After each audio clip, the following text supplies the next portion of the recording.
한때 에버랜드보다 많은 사람이 찾던 시장이 있습니다. 그런데 지금은 그 넓은 통로에 손님이 단 한 명도 없습니다. 2012년 소래포구를 찾은 사람은 무려 845만 명. 같은 해 에버랜드를 찾은 사람보다도 많았습니다. 수도권 최대의 어시장, 주말이면 발 디딜 틈이 없던 곳이었습니다. 그런데 지금 그 자리에는 손님보다 상인이 더 많습니다.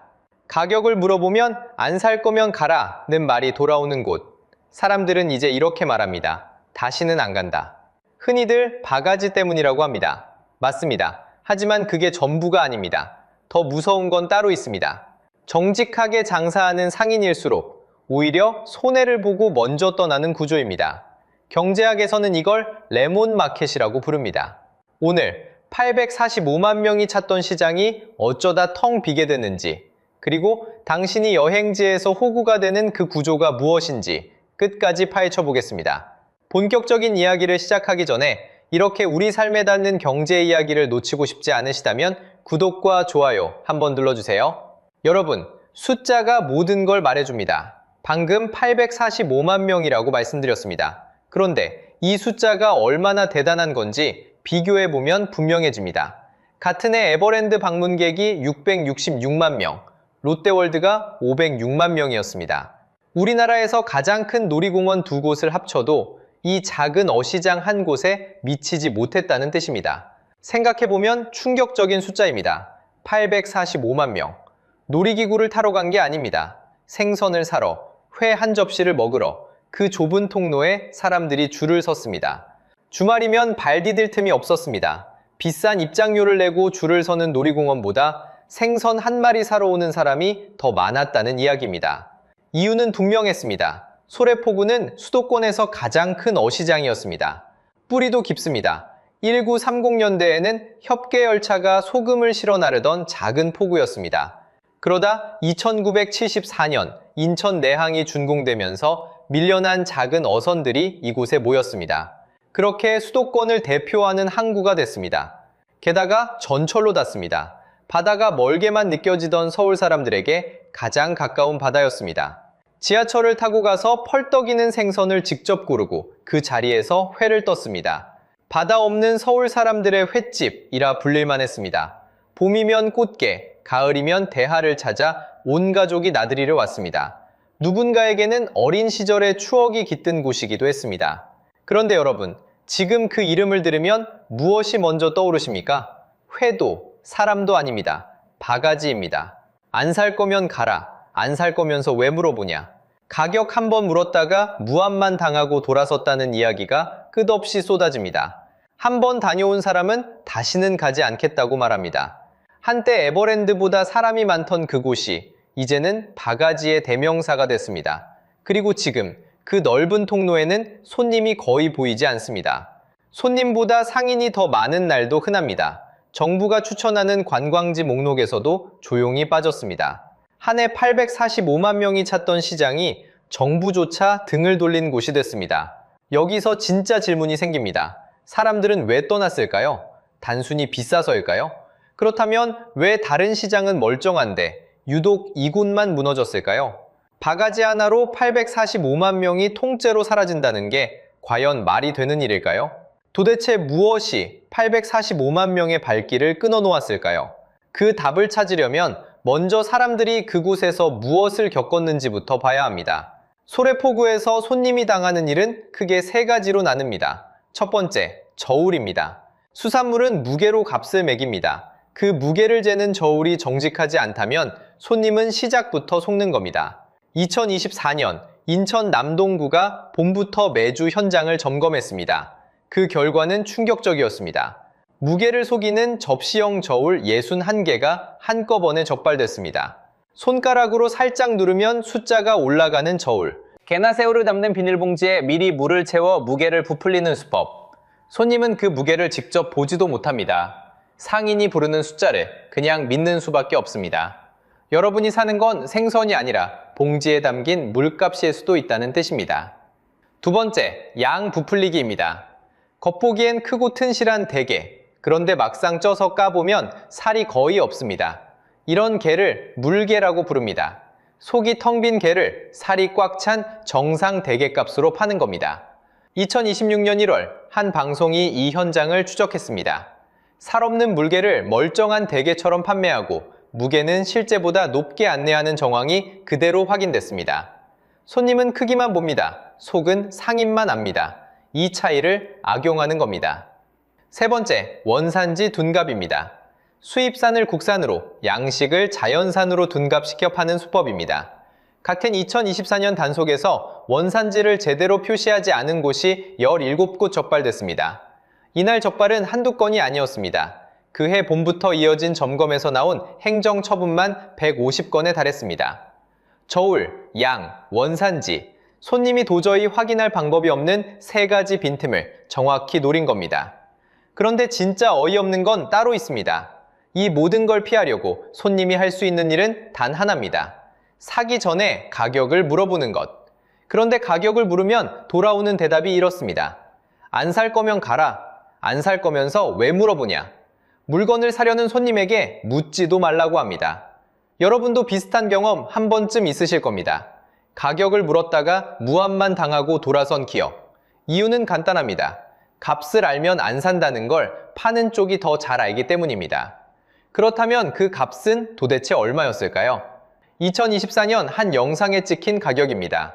대게 2마리에 37만 8천 원, 킹크랩 1마리에 54만 원. 숫자가 모든 걸 말해줍니다. 가격표에는 1kg에 4만 원이라고 적혀 있었습니다. 그런데 상인이 손님에게 부른 값은 5만 원이었습니다. 무게는 끝내 보여주지 않았습니다. 54만 원, 내 식구가 한 달 동안 먹을 식비에 맞먹는 돈입니다. 개 한 마리 사러 갔다가 한 달 장바구니를 통째로 비우고 오는 셈입니다. 바닷바람 쐬며 회 한 접시 먹자고 들른 가족 나들이가 이런 청구서로 끝난다면 어떨까요? 한 번 대인 손님은 두 번 다시 가지 않습니다. 그리고 그 이야기를 주변 사람 모두에게 전합니다. 이쯤 되면 누구나 같은 질문을 합니다. 그럼 단속하면 되잖아. 그런데 단속을 해도 상인들이 손님 앞에 큰절을 해도 소래포구는 변하지 않았습니다. 큰절, 표현 그대로입니다. 2023년 여름 소래포구 상인들이 손님 앞에 무릎을 꿇었습니다. 고객 신뢰 자정대회였습니다. 호객도, 섞어팔기도, 무게 속이기도 다 끊겠다고 결의했습니다. 그날 머리 숙인 상인들의 사진은 여러 언론에 실렸습니다. 이번엔 정말 다를 거라고 모두가 기대했습니다. 노력은 거기서 그치지 않았습니다. 가격을 미리 적어두는 가격 표시제 캠페인이 시작됐습니다. 오명을 싣겠다며 1억 원어치 광어회를 손님들에게 무료로 나눠주는 이벤트까지 열었습니다. 돈을 써가며 마음을 돌리려 한 겁니다. 그런데 반년이었습니다. 큰절을 한 지 채 반년도 지나지 않아 똑같은 일이 다시 시작됐습니다. 다리 없는 꽃게가 다시 등장하고 저울은 또 손님을 속였습니다. 무릎까지 꿇었던 약속이 한 철도 못 갔습니다. 한 번도 아니고 두 번도 아니었습니다. 사과하고 재발하고 또 사과하고 또 재발했습니다. 그렇게 몇 해가 반복됐습니다. 시청자 여러분이 절대 안 변한다고 말하는 이유가 바로 여기 있습니다. 여기까지는 그래도 이해할 수 있습니다. 나쁜 상인 몇 명의 문제라고 넘길 수도 있습니다. 그런데 충격적인 일은 따로 있었습니다. 2026년 1월 한 사건이 보도됐습니다. 소래포구에 새로 들어온 상인이 있었습니다. 이 상인은 새우를 정상가에, 그러니까 다른 곳보다 싸게 팔았습니다.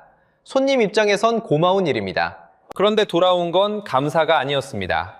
왜 그렇게 싸게 파느냐는 위협이었습니다. 기존 상인이 가격을 맞추라며 협박했고 거절하자 흉기까지 들고 행패를 부렸습니다. 다시 한번 보시기 바랍니다.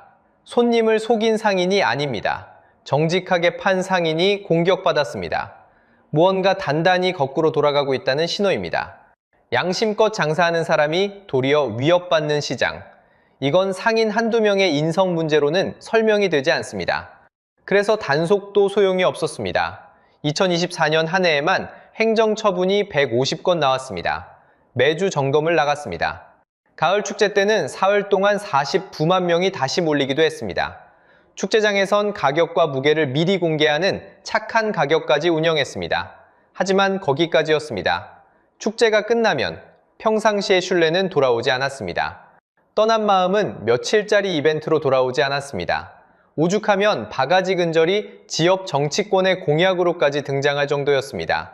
그러니 이런 질문이 남습니다. 사과해도, 단속해도, 정치가 나서도 왜 안 변할까요? 답은 의외의 곳에 있습니다. 상인들이 나빠서가 아닙니다. 진짜 범인은 따로 있습니다. 정직하게 팔던 상인이 오히려 공격받는다. 바로 여기에 이 모든 미스터리에 답이 숨어 있습니다. 이제 우리가 보았던 단서들을 한자리에 놓아보겠습니다. 물을 채운 저울, 살이 텅 빈 개, 안 살 거면 가라는 막말, 큰절하고도 반년 만에 재발, 그리고 정직한 상인을 향한 위협까지. 이걸 따로따로 보면 그저 나쁜 상인들 이야기입니다. 그런데 이 조각들을 하나로 꿰면 전혀 다른 그림이 나타납니다. 소래포구는 상인 몇 명이 나빠서 무너진 게 아닙니다. 무너질 수밖에 없는 구조 위에 서 있었습니다. 경제학에는 이 구조를 가리키는 이름이 있습니다. 바로 레몬 마켓입니다. 레몬은 미국에서 겉만 멀쩡하고 속은 고장난 중고차를 부르는 말입니다. 중고차를 사러 갔다고 생각해 보겠습니다. 파는 사람은 그 차가 사고가 났는지, 엔진이 멀쩡한지 전부 압니다. 그런데 사는 사람은 아무것도 모릅니다. 겉만 봐서는 좋은 차인지 불량 차인지 구별할 수가 없습니다. 그러면 손님은 어떻게 할까요? 혹시 속을까봐 좋은 차에도 낮은 값밖에 부르지 못합니다.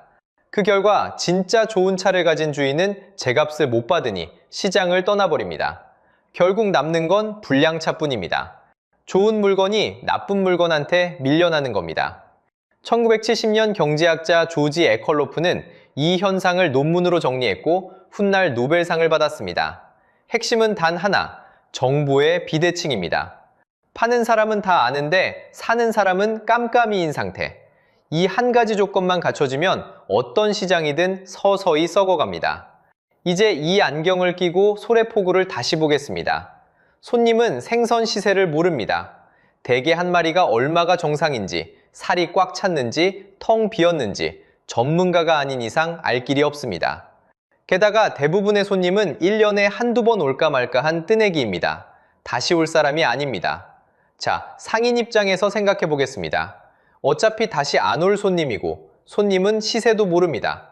그렇다면 한 번 왔을 때 최대한 남기는 게 이득입니다.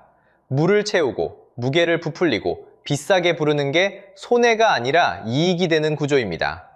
여기서 진짜 무서운 일이 벌어집니다. 정직하게 제값만 받는 상인을 떠올려 보겠습니다. 옆 가게는 속여서 2배를 남기는데 이 사람은 정직하게 팔아 절반만 법니다. 시간이 지나면 누가 버틸까요? 정직한 상인이 먼저 무너집니다. 손님 눈에는 어차피 다 똑같은 좌판으로 보이니 정직함이 보상받지 못합니다. 결국 정직한 사람은 손해를 보다 시장을 떠나고 속이는 사람만 살아남습니다. 시장 전체가 레몬으로, 불량품으로 채워지는 겁니다. 경제학은 이걸 한 문장으로 말합니다. 악화가 양화를 몰아낸다. 나쁜 놈이 착한 놈을 쫓아낸다는 뜻입니다. 앞에서 보셨던 그 사건, 정상가로 팔던 신규 상인이 오히려 위협받았다는 그 일을 기억하실 겁니다. 이상하다고 느끼셨을 겁니다. 싸게 정직하게 파는데 왜 공격을 받느냐고요. 그런데 레몬마켓의 눈으로 보면 그건 이상한 일이 아니라 구조가 만들어낸 필연입니다. 정직한 가격은 속이는 사람들에게 위협이 되기 때문입니다. 정직한 사람 하나가 진실을 보여주는 순간 나머지의 거짓이 드러나니까요. 이 사건은 일탈이 아니라 레몬마켓이 살아있다는 가장 선명한 증거였습니다. 그렇다면 한 가지 의문이 남습니다. 그렇게 손님이 등을 돌리는데 상인들은 왜 끝까지 방식을 안 바꿀까요? 여기서 중요한 차이가 있습니다. 상인들도 발을 뺄 수가 없습니다. 어시장 한 자리를 얻는 데는 자릿세와 권리금이 들어갑니다. 이미 수천만 원을 부어넣은 상인에게 그 돈은 가게를 접는다고 돌려받을 수 있는 게 아닙니다. 이미 써버려 못 빼는 돈, 경제학은 이걸 매몰 비용이라 부릅니다. 게다가 상인 상당수가 고령입니다. 다른 일로 옮겨갈 곳도 마땅치 않습니다. 발은 묶였고 손님은 줄어드니 남은 손님한테서라도 한 철에 최대한 뽑아내려는 한철 장사에 더 매달리게 됩니다. 그러면 신뢰는 더 빠르게 무너지고 손님은 더 빨리 떠납니다. 빠져나올 수 없는 악순환입니다. 이제 왜 단속이 답이 아니었는지도 분명해집니다. 단속은 저울 하나, 가게 하나를 잡을 수 있습니다. 그러나 속이는 게 이득인 구조 자체는 손대지 못합니다.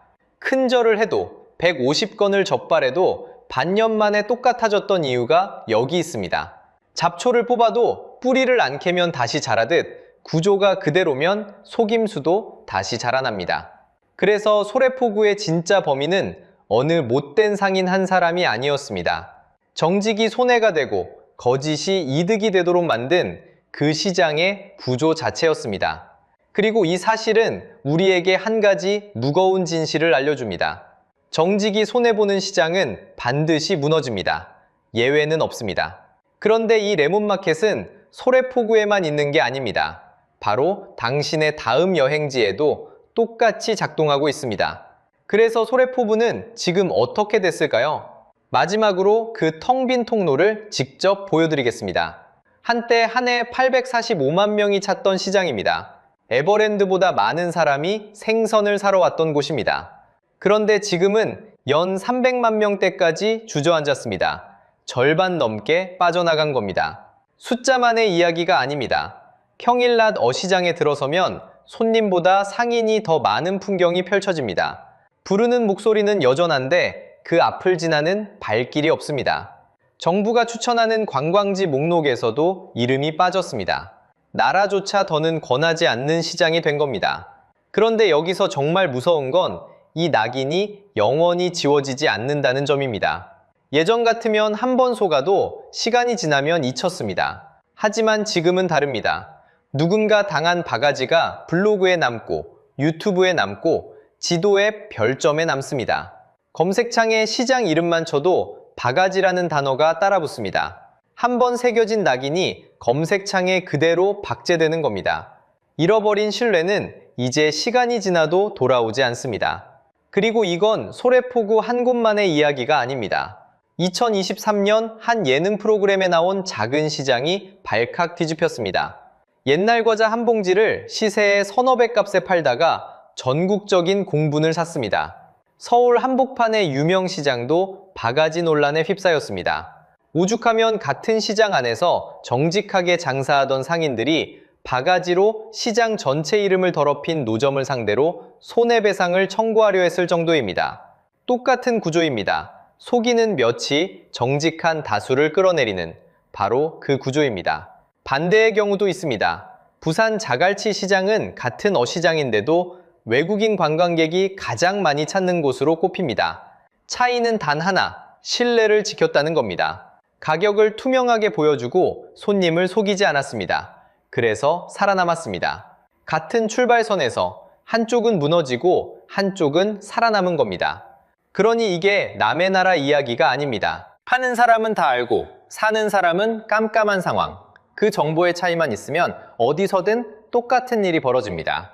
낯선 관광지에서, 들뜬 축제 현장에서, 얼굴도 모르는 온라인 거래에서 우리는 누구나 호구가 될 수 있습니다. 그래서 마지막으로 호구가 되지 않는 안목 3가지를 정리해드리겠습니다. 첫째, 가격표를 반드시 눈으로 확인하십시오. 적힌 값과 부르는 값이 다르면 그 자리에서 따져야 합니다. 묻기만 해도 무안을 주는 곳이라면 이미 답은 나온 겁니다. 둘째, 사기 전에 시세를 미리 알아두십시오. 요즘은 휴대폰으로 몇 초면 평균 가격을 찾을 수 있습니다. 내가 기준을 쥐고 있으면 상대는 함부로 부풀리지 못합니다. 셋째, 즉석에서 흥정하는 곳보다 값이 정해진 정찰제 가게를 고르십시오. 흥정이 사라지면 속일 틈도 사라집니다. 이 3가지만 기억해도 여러분의 지갑은 한결 단단해집니다. 소래포구가 우리에게 남긴 교훈은 분명합니다. 정직이 손해를 보기 시작하면 그 시장은 반드시 무너집니다. 속이는 사람이 이득을 보고 정직한 사람이 떠나는 곳에 결국 손님도 남지 않습니다. 이건 생선가게만의 이야기가 아니라 신뢰가 오가는 모든 곳의 법칙입니다. 여러분은 어떠셨습니까? 지금까지 겪었던 최악의 바가지 경험은 무엇이었나요? 그때 어떻게 대처하셨는지 댓글로 들려주십시오. 여러분의 경험 하나가 다른 누군가의 지갑을 지켜줄 수 있습니다. 오늘 이야기가 도움이 되셨다면 구독과 좋아요로 함께 해주십시오. 다음에는 더 깊은 이야기로 찾아오겠습니다. 동대문이 망했다고요? 아닙니다. 동대문은 멀쩡합니다. 작년 한 해 DDP에만 1,700만 명이 다녀갔고 동대문역 이용객은 오히려 23% 넘게 늘었습니다.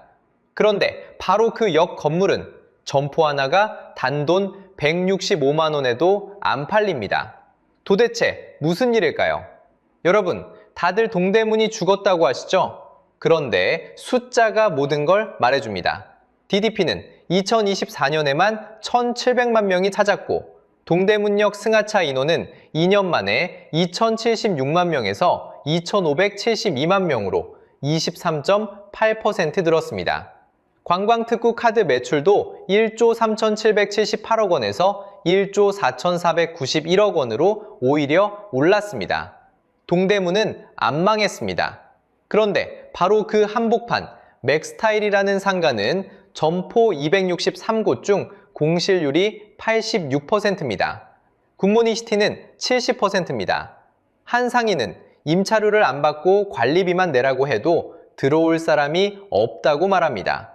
같은 동대문, 같은 거리인데 한쪽은 1,700만 명이 몰리고 한쪽은 텅 비어 있습니다. 많은 분들이 온라인 쇼핑 때문이라고 생각하실 겁니다. 하지만 그게 전부라면 왜 바로 옆 두산타워는 멀쩡할까요? 진짜 원인은 따로 있습니다. 그리고 그 원인은 지금 동대문을 넘어 여러분이 노후자금으로 분양받았을지도 모를 전국의 상가에서 똑같이 자라고 있습니다.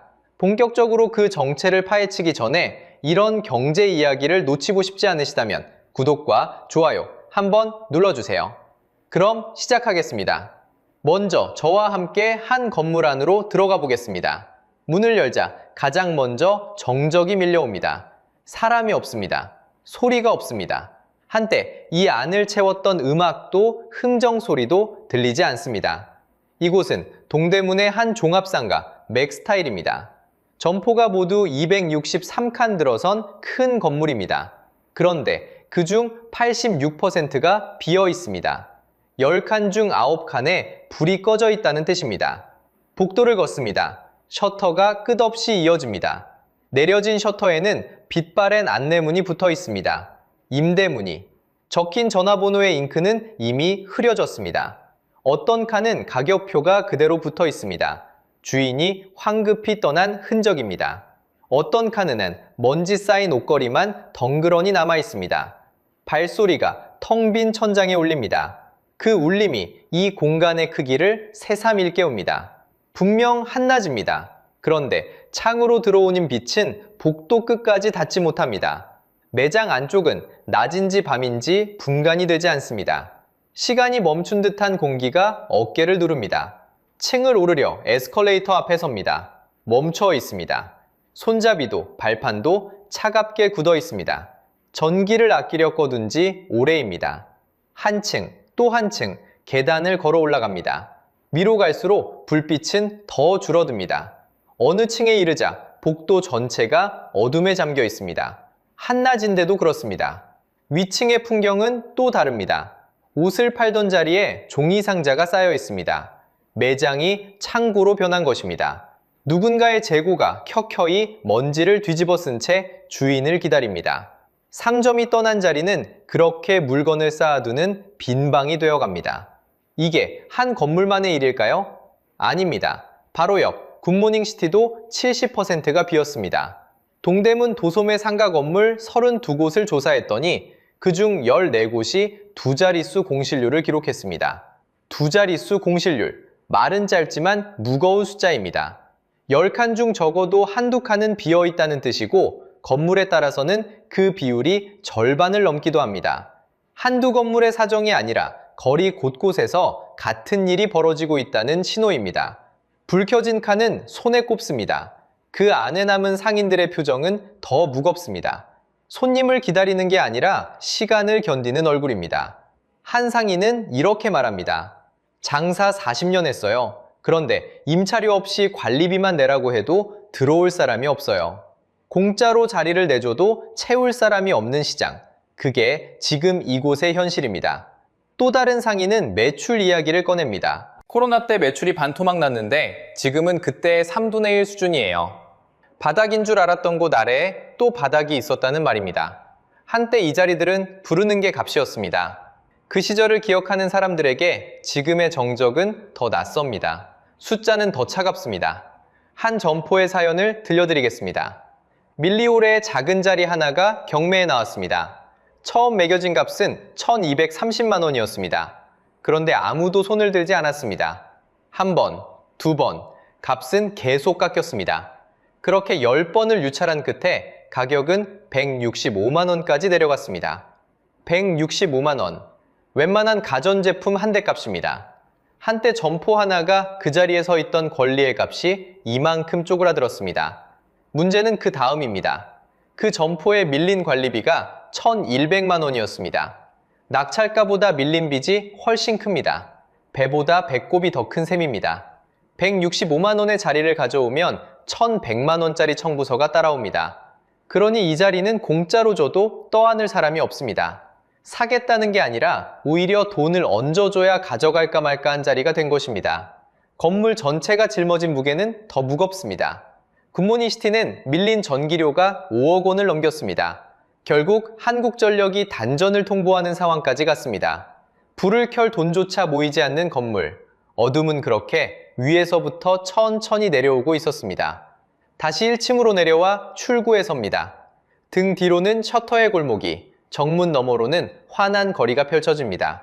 같은 동대문이 맞나 싶을 만큼 다른 풍경입니다. 그런데 이게 동대문 전체의 모습일까요? 아닙니다. 바로 이 골목에서 5분만 걸어가면 완전히 다른 동대문이 나타납니다. 셔터가 내려간 골목을 등지고 큰 길로 나서는 순간 풍경이 통째로 바뀝니다. 거대한 은빛 건물 앞에 사람들이 가득합니다. 동대문 디자인 플라자, DDP입니다. 이곳을 2024년 한 해에만 1,700만 명이 다녀갔습니다. 외국인이 뽑은 서울 방문지 5위에도 올랐습니다. 방금 본 그 빈 점포들과 같은 동네가 맞나 싶을 만큼 활기가 넘칩니다. 낮의 동대문과 밤의 동대문은 표정이 다릅니다. 셔터 내린 상가 골목은 한낮에도 인기척이 드뭅니다. 그런데 그 골목을 빠져나오면 다른 세계가 펼쳐집니다. 해가 지면 DDP의 곡선 위로 조명이 켜지고 광장에는 다시 사람이 모입니다. 카메라를 든 관광객, 화장품 매장을 찾는 외국인, 늦은 밤까지 불을 밝힌 거리, 폐허와 불야성이 같은 주소를 나눠 쓰고 있습니다. 숫자가 모든 걸 말해줍니다. 지하철 동대문 역사문화공원역을 보겠습니다. 이 역을 오간 사람은 2022년 2,076만 명에서 2024년 2,572만 명으로 늘었습니다. 23.8% 증가입니다. 발길이 끊긴 게 아니라 오히려 더 몰리고 있습니다. 지갑도 마찬가지입니다. 동대문 관광특구의 연간 카드 매출은 2019년 1조 3,778억 원에서 2024년 1조 4,491억 원으로 올라섰습니다. 700억 원 넘게 불어난 겁니다. 텅 빈 상가의 동대문과 손님이 넘치는 동대문이 한자리에 있습니다. 이 활기는 그냥 생긴 게 아닙니다. 서울시는 DDP 일대를 K-뷰티의 거점으로 키우고 있습니다. 5년간 2,040억 원을 쏟아붓는 중입니다. 의류와 봉제에 쏠려있던 거리를 화장품과 관광이 끌고 가는 거리로 바꾸려는 시도입니다. 효과는 행사 때마다 확인됩니다. DDP에서 큰 문화행사가 열리는 기간이면 동대문 상권 전체의 매출이 평균 10% 안팎 올라갑니다. 사람이 모이는 축은 분명히 회복하고 있습니다. 그래서 정확히 말하면 이렇습니다. 동대문은 안 망했습니다. 한 도시 안에 2개의 동대문이 살고 있을 뿐입니다. 이 활기는 어제 오늘의 일이 아닙니다. 동대문은 무려 600년을 버텨온 시장입니다. 시작은 1905년이었습니다. 광장 주식회사가 세워지면서 옛 배옥의장이 우리에게 익숙한 광장시장으로 다시 태어났습니다. 한국에서 가장 오래된 상설시장의 출발이었습니다. 진짜 도약은 전쟁의 폐허 위에서 일어났습니다. 1962년 평화시장이 문을 엽니다. 좁은 봉제 공장에서 밤새 미싱이 돌았고 여기서 만든 옷이 전국으로 다시 바다 건너로 팔려나갔습니다. 동대문은 한국 의류 생산의 심장이자 수출기지가 됐습니다. 이 심장에는 배후지가 있었습니다. 바로 옆 동네 창신동입니다.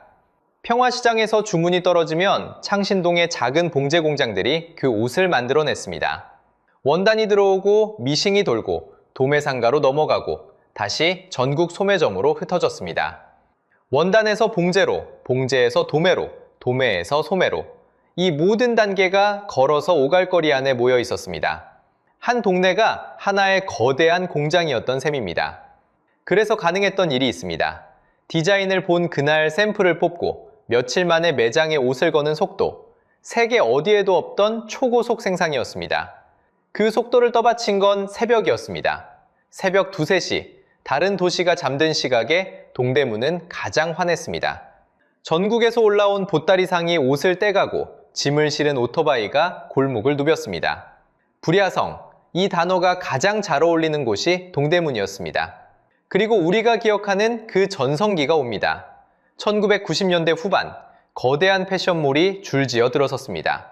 1996년 프레아타운, 1998년 밀리오레, 1999년 두산타워. 해가 바뀔 때마다 새 건물에 불이 켜졌습니다. 마침내 2002년 동대문은 관광특구로 지정됩니다. 쇼핑몰 26개, 점포 3만여 개. 한 동네에 이만한 규모가 모인 곳은 어디에도 없었습니다. 그 600년의 저력이 지금도 DDP와 관광객의 발길로 이어지고 있습니다. 그러니 다시 묻게 됩니다. 한쪽은 이렇게 멀쩡한데 왜 바로 옆 점포는 165만 원에도 팔리지 않을까요? 다들 온라인 쇼핑 때문이라고 아시죠? 그게 전부라면 바로 옆 두산타워는 왜 멀쩡할까요? 같은 거리, 같은 손님, 같은 온라인 시대를 똑같이 겪었는데 말입니다. 진짜 원인은 따로 있습니다. 그 첫 단서는 소비자들이 동대문에 등을 돌린 이유에 있습니다. 온라인 때문도 중국 때문도 아니라면 도대체 무엇이 손님을 동대문에서 떠나게 만들었을까요? 그 답은 멀리 있지 않습니다. 손님들이 직접 남긴 말 속에 있습니다. 동대문을 다룬 영상마다 가장 많은 공감을 받은 댓글은 신기할 만큼 똑같았습니다. 가격도, 위치도, 주차도 아니었습니다. 바로 상인들의 태도였습니다. 수천 개의 댓글이 약속이라도 한 듯 같은 곳에서 터졌습니다. 한 소비자는 8순이 넘은 어머니를 모시고 가발집에 들렀던 날을 잊지 못한다고 말합니다. 물건 하나 고르는 동안 무안만 당하고 나왔다는 겁니다. 또 다른 사람은 옷값을 처음부터 부풀려 부르더라는 이야기를 합니다. 깎아달라고 하면 그제야 제값이 나오고 그냥 둘러보고 나가려 하면 등 뒤에서 윽박 지르는 소리가 따라왔다고 했습니다. 이런 후기가 한두 건이 아닙니다. 끊이지 않습니다.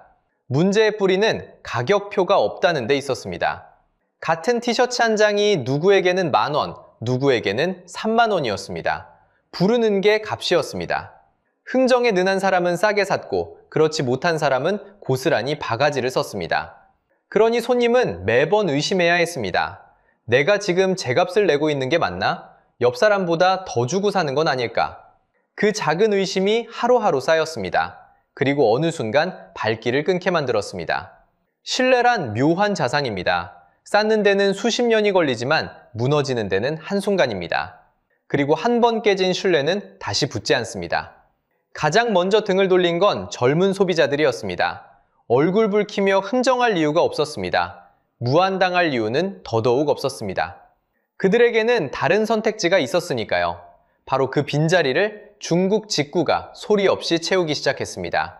숫자가 모든 걸 말해줍니다. 동대문에서 티셔츠 한 장을 사려면 15,000원쯤 줘야 합니다. 그런데 알리익스프레스와 테무에서는 비슷한 옷이 5,000원대입니다. 그것도 배송비 없이 집 앞까지 옵니다.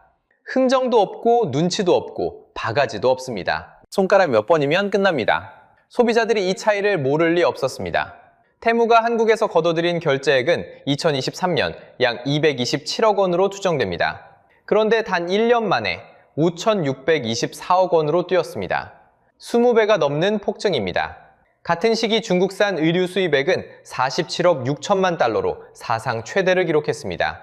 이제 동대문에서 파는 옷의 절반 이상이 중국산이라는 말까지 나옵니다. 더 상징적인 일도 있었습니다.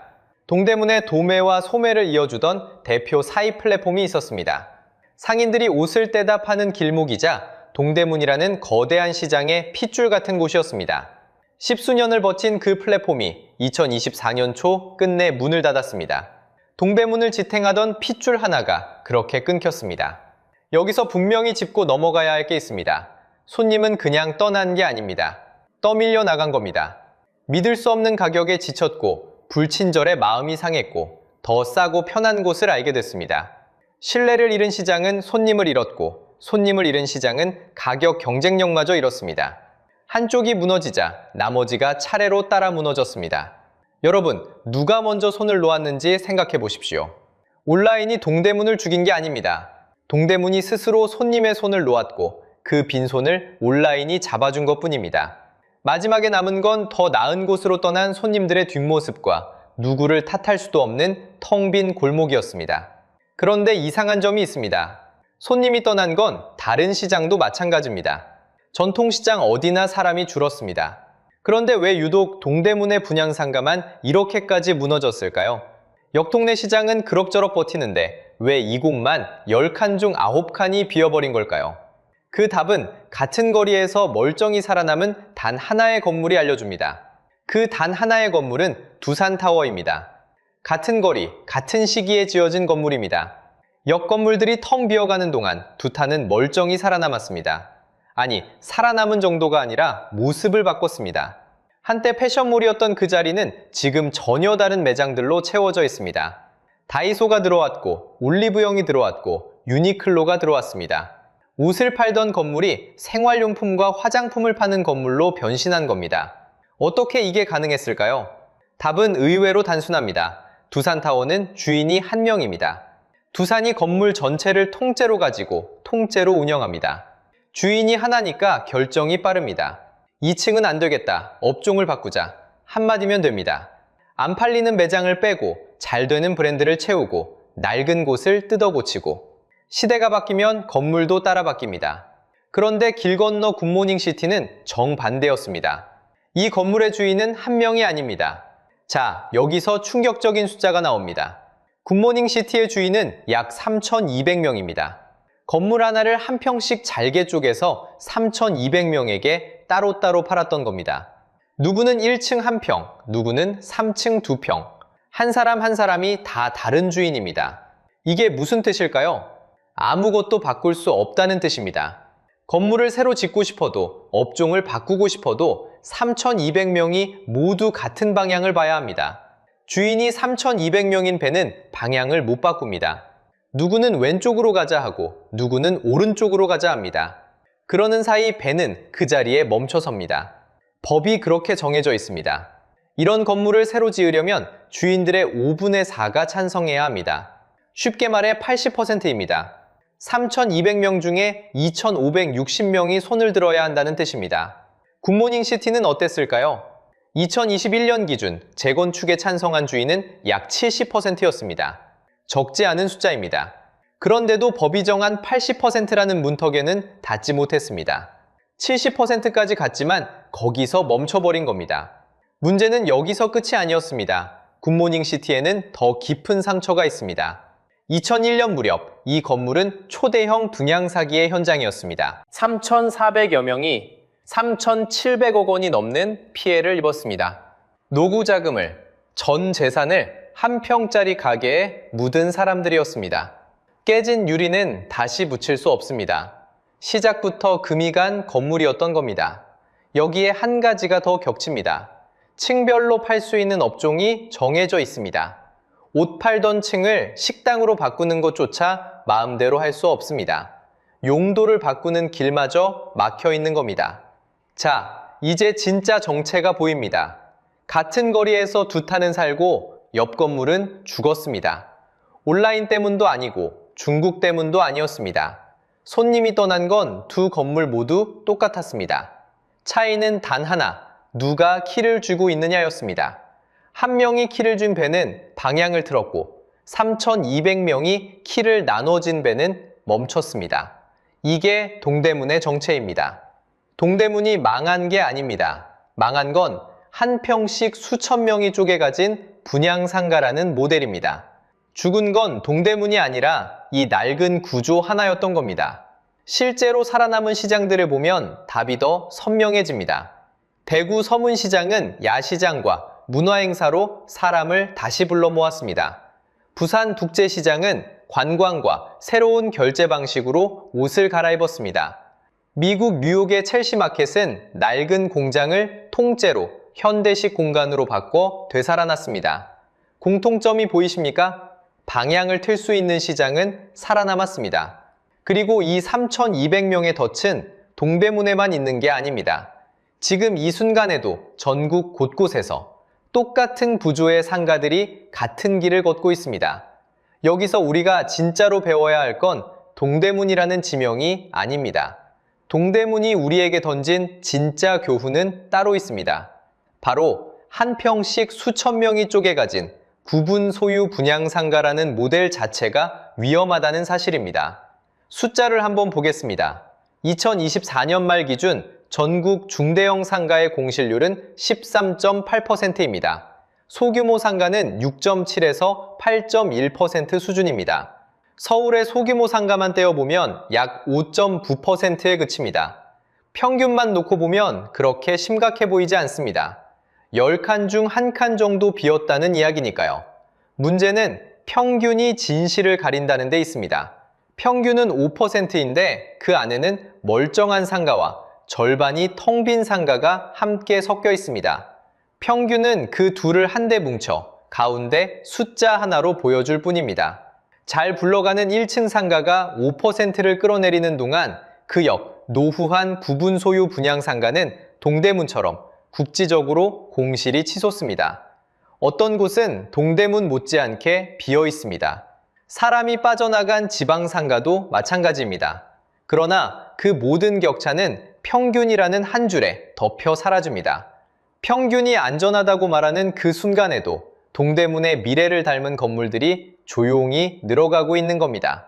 그리고 그 위험한 건물들에는 공통점이 하나 있습니다. 대부분 고수익 보장이라는 광고를 앞세웠다는 점입니다. 매달 따박따박 임대료가 들어온다는 약속, 노후가 보장된다는 약속, 그 약속을 믿고 서민들이 평생 모은 노후 자금을 분양받는데 쏟아부었습니다. 정작 그 건물의 주인이 수천 명으로 쪼개져 아무것도 바꿀 수 없는 구조라는 사실은 아무도 말해주지 않았습니다. 여기서 한 가지를 분명히 해야 합니다. 옷이 안 팔리는 시대가 온 게 아닙니다. 한국 패션 시장은 지금도 약 49.6조 원 규모입니다. 시장은 여전히 큽니다. 죽은 건 시장이 아닙니다. 죽은 건 동대문이 대표하던 낡은 유통 모델입니다. 수천 명이 쪼개가진 상가, 도매에서 소매로 이어지던 옛 방식, 그 비중이 빠르게 무너지고 있을 뿐입니다. 시장은 죽지 않습니다. 낡은 모델이 죽습니다. 이 둘을 구분하지 못하면 무너지는 모델에 내 노후 자금을 묶어두게 됩니다. 반대편을 보면 답은 더 분명해집니다. DDP는 2024년에만 1,700만 명이 다녀갔습니다. 서울시는 동대문 일대를 K-뷰티 거점으로 키우겠다며 5년간 2,040억 원을 투입하고 있습니다. 한때 사드와 코로나가 동대문의 관광과 소매를 정면으로 때렸지만 지금은 다시 회복세로 돌아섰습니다. 무너지는 분양상가 바로 옆에서 운영하는 주체가 분명하고 채워 넣을 콘텐츠가 분명한 곳은 멀쩡히 살아있습니다. 두산타워가 살아남은 것과 같은 이유입니다. 그래서 다시 한번 말씀드립니다. 동대문은 안 망했습니다. 망한 건 구분 소유 분양상가입니다. 그러니 혹시 지금 수익형 부동산을 알아보고 계신다면 분양상가 광고를 받아보셨다면 세 가지만 확인하시기 바랍니다. 첫째, 건물 전체를 책임지고 운영하는 단일 주체가 있는가? 주인이 하나여야 업종을 바꾸고 손님을 다시 불러올 수 있습니다. 둘째, 소유주가 몇 명으로 쪼개져 있는가? 사람이 많을수록 의견은 갈리고 건물은 아무것도 바꾸지 못한 채 늙어갑니다. 셋째, 상황이 바뀌었을 때 용도를 바꿀 수 있는 건물인가? 옷이 안 팔리면 다른 것을 채울 수 있어야 건물이 살아남습니다. 이 세 가지가 막혀 있다면 그 건물은 동대문이 걸어간 길을 그대로 따라갈 수 있습니다. 여러분, 이게 남의 시장 이야기가 아닙니다. 텅 빈 동대문 상가는 멀리 있는 누군가의 손실이 아닙니다. 내가 노후 자금으로 분양받을 바로 그 상가일 수 있습니다. 동대문은 거울입니다. 그 회색 셔터 너머로 우리 노후의 한 장면이 비치고 있는지도 모릅니다. 여러분 동네에도 불 꺼진 분양상가, 텅 빈 점포가 있으신가요? 어디인지, 어떤 모습인지 댓글로 알려주세요. 여러분이 남겨주시는 한 줄이 다음 영상의 가장 생생한 자료가 됩니다. 이런 경제 이야기를 놓치고 싶지 않으시다면 구독과 좋아요도 함께 부탁드립니다.